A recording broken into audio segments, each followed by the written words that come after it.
I'm gonna pull up some.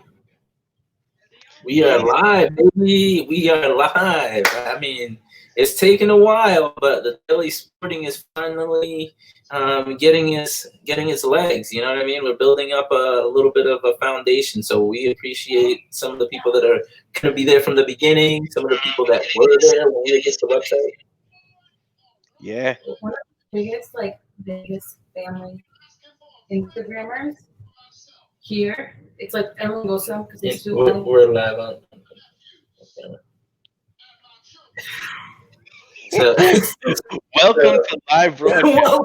welcome. This is the type of. Can we talk about that in a little bit? Thank you. So that is just prime as to why we're just getting things going. But with that being said, guys, we got a lot of sports news coming at you fast. We got a lot of things. Me and the talented Mr. Taco want to talk about a lot of interesting, fun facts that Taco's going to be hitting you with. Just because there's a lot of crazy things happening with let's just call it 19, with 19 out there. Hopefully all your families are safe and everybody. But the reality is that sports have been no show. So these sports are finally coming back, and I mean, what do you think, Taco, with baseball finally, agreeing that they're coming back? What do you I, think? For the and the don't mind baseball me having. no problem. The baseball situation I feel like was one of the worst publicly executed negotiations I've ever seen from any sport ever. I Because was they made worried. yeah, like the thing about it is everyone was worried if there was going to be sports with baseball because the owners were trying to negotiate for less and less games played. The players wanted more games played. So the players wanted something around 80, the owners wanted 60. The owners weren't budging there. Then the revenues that they had originally taken away from the players when they agreed to the prorated contracts were then going Mhm. to be reduced down even more once you've reduced the number of games that you're playing. So it creates a very sticky situation for the players because it's like, well, if we don't play the season, we don't get paid. And we want to play like 80 games to at least give you half a season, get the regular games in, but the owners don't want it. And no matter what the players did, the owners didn't move. And at the end, Paul Manfred said he's just going to accept the negotiated agreement they had in March, go forward with that, and allow the players to file a grievance after the season. But for this season, there's going to be a universal DH enlisted, so the NL is going to have a DH going forward.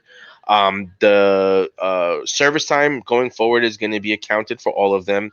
The next year, as far as arbitration and all that stuff, is going to be up in the air, seeing exactly what salaries are going to be because salaries could be impacted next year based on what goes on this year and what kind of agreement they have going forward. But the big key I feel like is that the CBA is expiring at the end of next year, Right. and Trevor Bauer, who I am not a fan of as a pitcher, I, I think look, I he's ridiculous. Like yeah. he's a little too out there if you ask me. But No. I think that he's not he, out there. He's not out there enough. I mean, a lot of the ideas he has, it's like the way that he wants to promote baseball, the way that he's talking about. I am a big Trevor Bauer fan. listen, when you're throwing your glove into the stands because you don't want to give the ball to your manager, that's just I Listen, mean that I you're understand. ridiculous. I And understand. I'm not saying that It's Terry he's totally Francona. right. It's Terry I, Francona. Terry Francona is one of the lightest managers I've ever seen in the dugout. Like this dude don't do, no, So listen. I'm not saying I agree with everything he's ever done in baseball. I'm just saying right, that what we're talking about, the social media element of Trevor Bauer, yeah, you got to admit the he's man's got some. yeah, and he made a great point, which was he's like You're not promoting the the the players. the players and the owners were already in a lose situation. And what happens when you negotiate as ugly as they did in public is it gives the fans such a souring taste, and Are you you're kidding going me? Are you kidding me? The uh, fans are sour and they've been sour with yeah, everything that was going on before this. This is only if it's right yeah, into the puzzle of how much of a disaster yeah, baseball has been, at yeah, least recently. Now, Yeah. don't get me wrong. I fucking, excuse my language, love baseball. Mhm. So if you ask me, Yankees. Trust me, I mean, Yankees. I'm right there, bro. I'm a diehard baseball fan, yeah, but I'm just but praying for baseball because I think the Yankees finally have a good shot to win the title, and I want to see Garrett Cole. We just spent all that money. we always feel that. We always feel that way. But the Yeah, facts are that this we year don't is want where to in the Vegas sportsbook we're the overwhelming favorites. Us and Yeah, the but Dodgers. listen, obviously, since I station in Vegas, I agree that those numbers look good for us when it comes down to the betting odds. But we all know that it's not about the betting odds. That might put us a heavy favorite, but you never know, man. You're right. Especially with the shortened season. I mean, with the shortened season, I think that's going to be very interesting. I saw from, I think it was Bob Nightingale. He had made a post basically saying last year's World Series winner, the Washington Nationals, they won the championship, but they were under 500 by about like 20 games or so after the first 60. So with the 60 game season, you're going to be looking at teams that, the Washington Nationals won the championship last year, but they wouldn't have made the playoffs if it was only 60 games. And through Right. 60 games last year, there was a lot of teams that got hot early and then fizzled out. And they expanded playoffs. They My whole thing expanded the is, playoffs this too. So now yeah. lesser teams are going to make it in, and now it's going to be even more in a 3-game series. All you need to do is face that one team that's been hot for the last 2 weeks, and next thing you know, you're like, well, we lost that series, and boom, now we're out of the playoffs, and that's But something you gotta think about. The thing is that you got to think about, number one, where we were before all this craziness. We were talking about Cora suspensions. We were talking about Astros suspensions. We were talking about all this bad, stint on baseball. And I mean, if you ask me, they got a couple of those things wrong. But obviously, we've been beating that over the head. So, I mean, moving on from that, I'm glad that we're talking baseball being back. 60 games definitely seems like a small amount of games, if you ask me. I was hoping that we would play more games because 60 is such a small amount of games. Like you said, I think you called it perfectly. I think the reality is that, I mean, there's teams that don't get hot in baseball till the last end or the tail end of the season. Are there a lot of games in baseball? Yeah, there's a lot of games. So baseball has been around for a long time, doing it that way for a long time, and I think teams traditionally are accustomed to that. Crazy fact. This is going to be the shortest season MLB has had since the 80s. I mean, not the 80s, since the 1800s. Like, since it first started. Like, you have to really go back to, like, when it first started. This is, like, probably the second shortest season ever in MLB history. I'm excited, though. I will tell you, I'm excited. I'm super happy that it's back. I'm super happy to hear.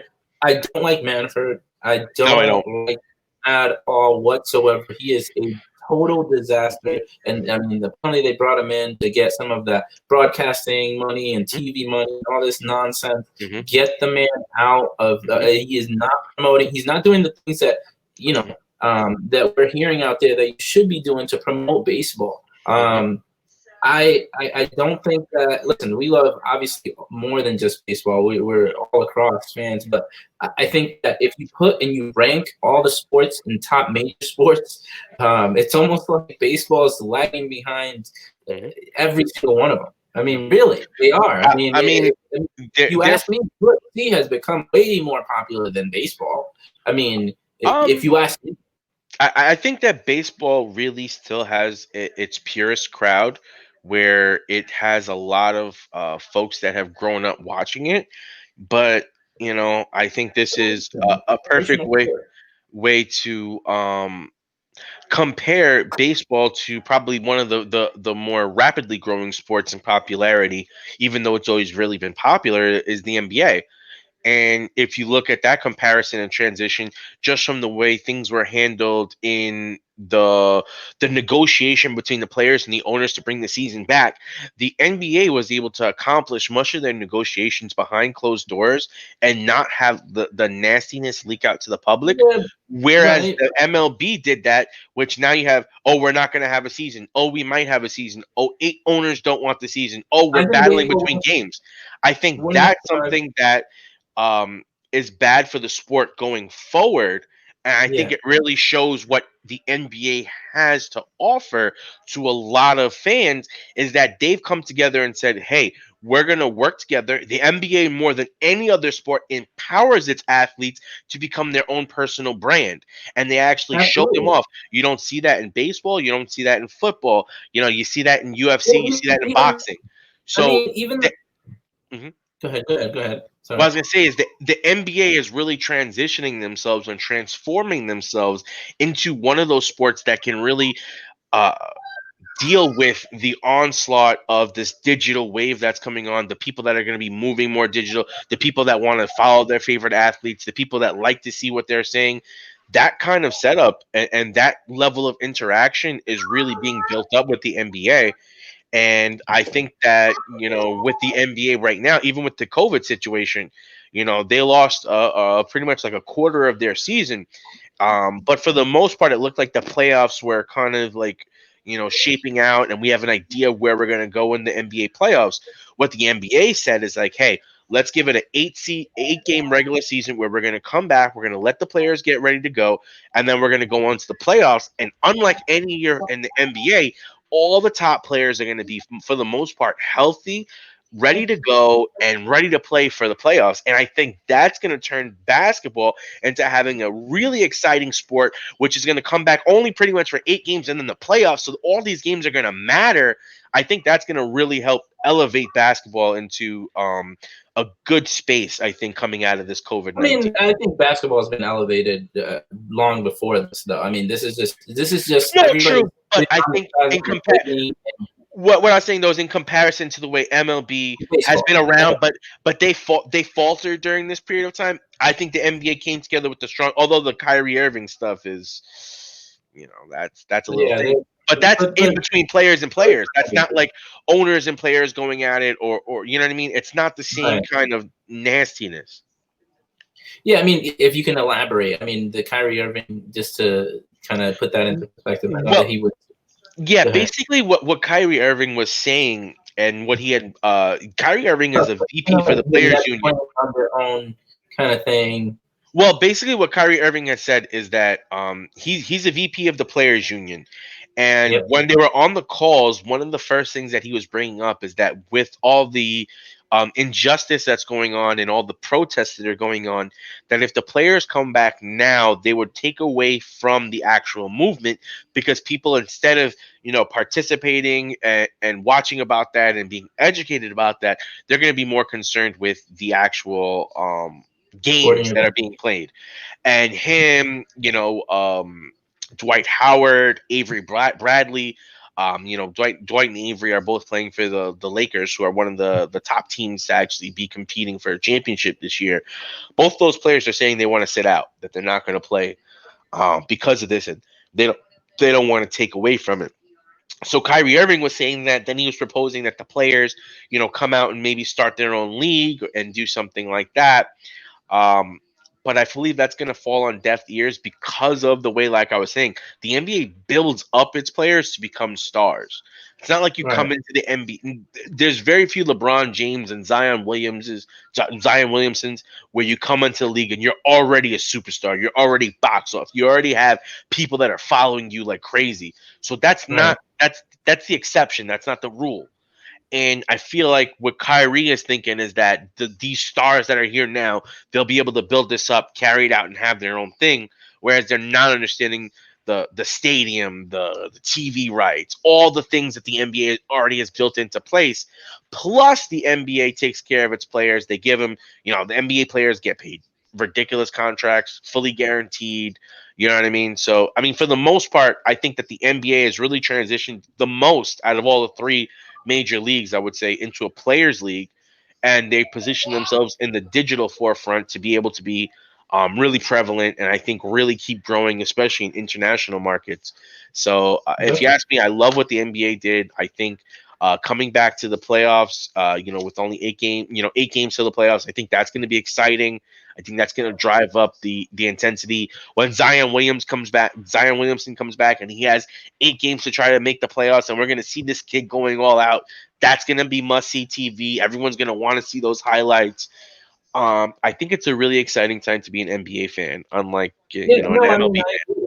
I know we were doing a little bit more like it sounded like we were doing almost a comparison with baseball and the NBA, but just truly though, from the standpoint of both leagues, I'm excited that they're both back. I'm excited that baseball's talking about games and playing now. Manfred obviously did the right decision by going back. I mean, we couldn't just not have a baseball season. That would have really, really been terrible for baseball. I mean, if I think obviously they're playing baseball in Korea. They figured it out. They're playing. Why can't we figure it out and play games, right? I mean, of course, at the same time, it is a different country. They have different set of rules, different set of standards. Their testing has been, fantastic. And I think a lot of the things here is that the numbers are going up. Even when you look at it from the standpoint of basketball, we work in the wide world of sports. We got an opportunity to work in that bubble that they're going to put around the NBA.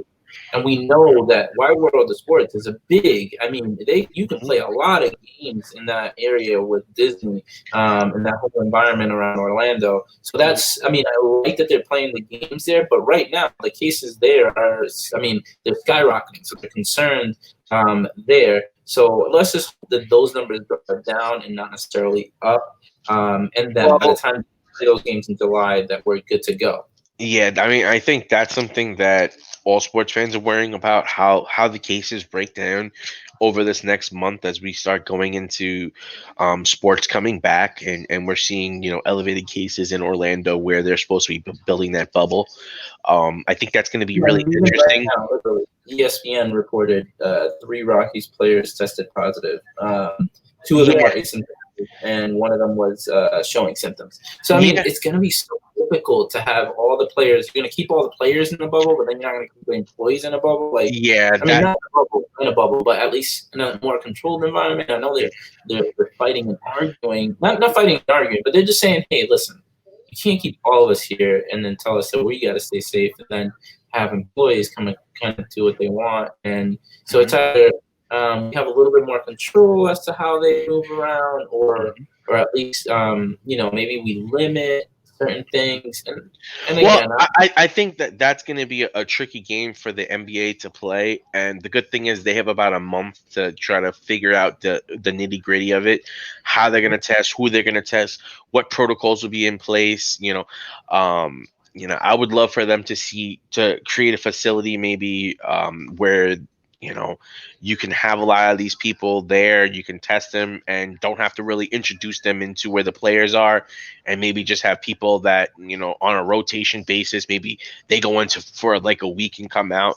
But like all that nitty gritty is going to be really interesting. One player that we know tested positive for COVID in the NBA is going to be Nikola Djokovic from the Denver Nuggets. But from what they're saying is he should be able to return back to Denver within a week. So this way ESPN said that too, right? Yeah. So he should be able to be ready for like the start of the season. One of the big things that comes along with this, though, and having that 8-game cushion, is that those teams that are on the cusp of trying to make the playoffs can't afford to have a player showing up positive for COVID.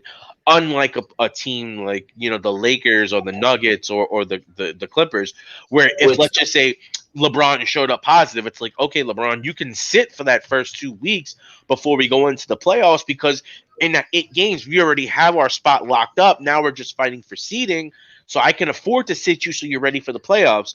Whereas a team like Portland, they're competing for that final spot. And you're sitting there, and if you have a player that's sick, it's going to be really difficult. Like if Damian Lillard comes out and Damian Lillard has the virus and he can't play, and now I can't have Damian Lillard, ready to go for the playoffs for Portland. That's going to really impact where they can go. So right now, just based on seeding, preferential treatment is going to those upper seeds. With that being said, then, and putting some of those things aside, with hopefully we're playing and all that. Let's assume that's all going to go well. We're hopefully going to have some games back. We'll finally be able to tune into something that's going to not be, not news. No more news. No more COVID updates. Some sports. I mean, who do you like? Who don't you like? Taco. Give me some. Not necessarily predictions, but maybe actually give me some predictions. Who do you like? Well, I'll NBA. go on to I'll go on Front Street. The number one team that I'm most interested in, as they're going into this bubble, is the New Orleans Pelicans. I think that's a pretty obvious one because when you look at it, they were getting hot going into that stretch. Lonzo Ball has significantly increased his shooting. He is significantly better. And Zion Williamson was balling. Ingram is a player. And that team right there, I think, if they get hot, they could be a very interesting watching going forward. Same thing with the Grizzlies, because I think Ja Morant is a baller. You have Jackson and you have a bunch of other players on that team also that could be very nice. So those are two teams that I'm really watching as they're also competing for that final spot. Yeah. But I think the number one team that I personally think has the best shot to come away with this title is going to be the Clippers. For the mere fact, I love the tandem of Paul George and Kawhi Leonard as being physical perimeter defenders who can knock down a shot, who could pass the ball, and who can get their own shot. Now, I don't like that their point guard situation doesn't leave them with anyone that can create for other players, really. Patrick Beverly really isn't a facilitator. And what is it? Mo Williams really isn't a facilitator either. So they don't have anyone to get people the ball in the right spots. But these two players play such great defense and can score on their own that they are scary to me. Anthony Davis needs someone to get him the ball. He can take the ball down, but if I have Paul George who's going to defend him when he's on the perimeter, I could poke that ball away. And with Anthony Davis, I mean, he is one of the most talented players in the league. But Anthony Davis is not going to be able to, in my opinion, impose his will on a team like the Clippers that are going to play physical. And that's going to be, I think, something tough for them. But that's going to be, yeah, I think the Clippers and let's face it, the Lakers are the other interesting team that everyone's going to be looking at. When you look at the Lakers, between Anthony Davis and LeBron James, just having those two alone is going to be a problem. But Ingram isn't showing himself to be the player that he was. Not Ingram, I'm sorry, Kuzma. Kuzma is not showing himself to be the player he was last season when he got all the extra shots. And going forward for them, it's going to be interesting if Dwight Howard and Avery Bradley don't play because you're missing two of your key role players. Well, they did situation. For Bradley, front runner. ESPN reported that J.R. Smith, I think, is one of the leading candidates for Bradley. I think everybody wants to see J.R. Smith back with LeBron. I mean, let the memes commence. I would like to see J.R. back. Why not with LeBron? I mean, I think they have some good. I'm saying J.R. Smith. Let me tell you. I mean, I think he can ball. So I don't care what you say. I mean, let's not forget the last time we really saw JR and LeBron was in the finals versus the Warriors when JR literally grabs the rebound, takes it away from LeBron, and LeBron's having one of the greatest finals games ever. And I'm a LeBron hater. I'll come out and say it. Like as a person, LeBron is great. As a sports player, an athlete, he's one of those players that I don't like, but you have to respect. He had one of the greatest games ever in a finals, and the guy doesn't get him the ball for the final shot. I don't know how as you as LeBron can deal with that guy going into the playoffs right now. Like he'd have to really make up to you. I think reality is that things like that are, I mean, he's a professional, right? I mean, everybody is not LeBron. Everybody is not, your top tier. I think that for what if you can't pass the ball to LeBron, you can't be on the team. If you can't pass the ball to LeBron, you can't be on the team. That's really setting a standard where, I mean, come on, let's just be real here. Let's see. If this was Michael Jordan, the dude wouldn't even made it to game 2. Michael Jordan would have fucking kicked him off the plane, kicked him off the bus.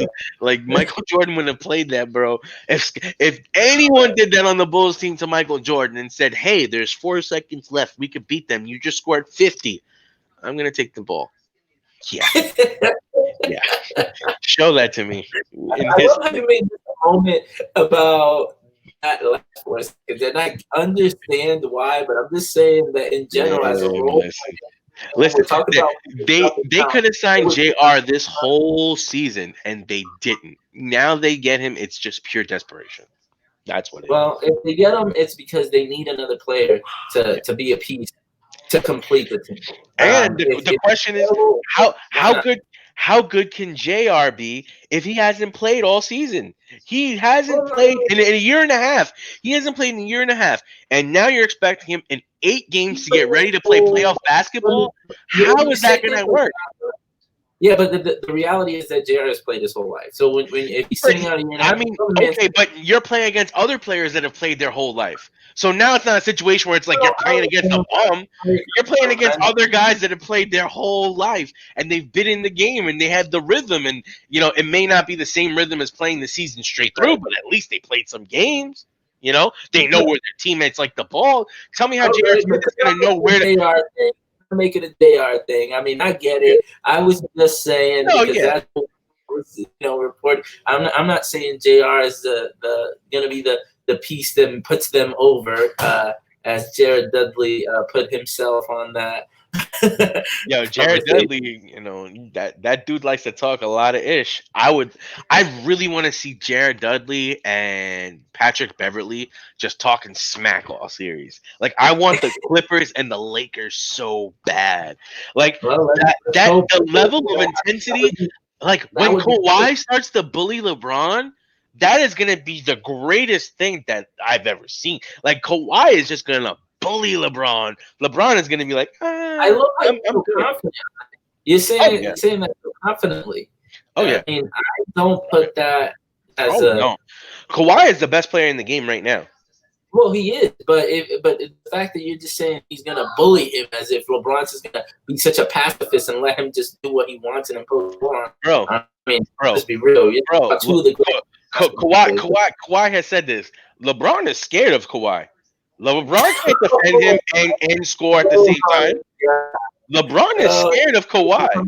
That's why he did everything he can to get him on his team, because he said, I can't beat this guy. This guy will straight guard me one-on-one and say, nah, y'all make sure the shooters don't get none. I got Bron.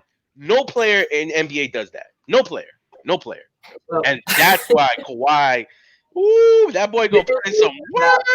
You said earlier when you said, I am a LeBron hater. That's right there for you. Nah, bro. Every single piece of it. Nah, bro. I mean, listen, Kawhi is obviously one of the best players in the game, but let's not put anything past the best player in the game, which is LeBron James. So I'm sorry. Listen, what? He is not better than Kawhi Leonard right now. Kawhi Leonard is a killer. He's an assassin. That is open for interpretation, and I'm not saying that Kawhi doesn't measure up. I'm saying that for sure LeBron is at the top. Who is the reigning NBA champion? NBA Finals MVP. Who stopped the Warriors dynasty? Name this man. Who stopped the Warriors dynasty? We can also start naming things where obviously, when LeBron came back with the Warriors, right? He came back and won that title with Cleveland. So you can't just when Kyrie carried him on his back, when Kyrie Irving was popping off in games and scoring like 40 every night. Kyrie wouldn't be there if it wasn't for LeBron. And LeBron wouldn't have been there without Kyrie. They were Batman and Robin. If you were trying to keep this within that 30-minute time frame, my friend, give me a little bit of some of the numbers that you have there with the draft picks and everything, about what you were thinking about announcing soon coming up. Well, for baseball right now, what we're looking at is that the season is going to start roughly July 23rd, July 24th. So that means that we're going to want to get most of our drafts in by July 20th. So coming up into that date, what we're going to do is we're going to break down the top 15 at each position. So this way everyone can get an idea of what's going to be going on for the new season. Obviously, we're going to update it based on injuries and updates with health conditions. Outfield will cover 30. Pitching will cover 30 for each reliever and starter. So this way everyone can get a kind of general feel. And we're possibly working on the idea of doing a fans league, where we're going to actually have fans or people that are following the page join into a league where we're going to actually pay off 150 to the winner. That's something that we're in the works with. I don't know if we can fill it out, but that's something I've been talking with a few different things and trying to figure out how I can maneuver that. I don't know if I have enough time in a month to get that done.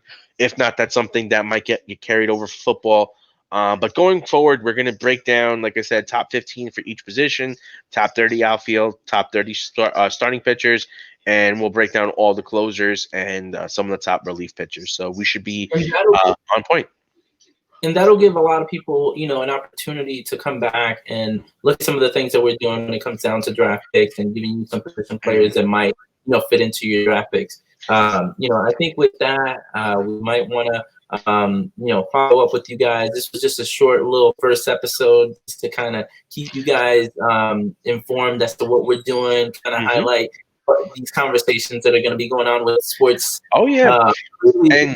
Clearly, there's battles to be had and to be on.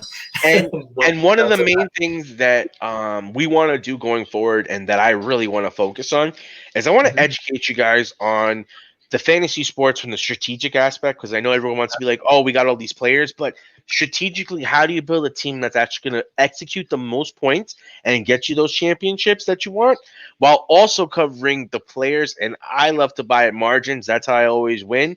So I like to get the players that, you can get in the 6th, 7th, 8th round that the next year will be producing in the 1st, 2nd, 3rd round.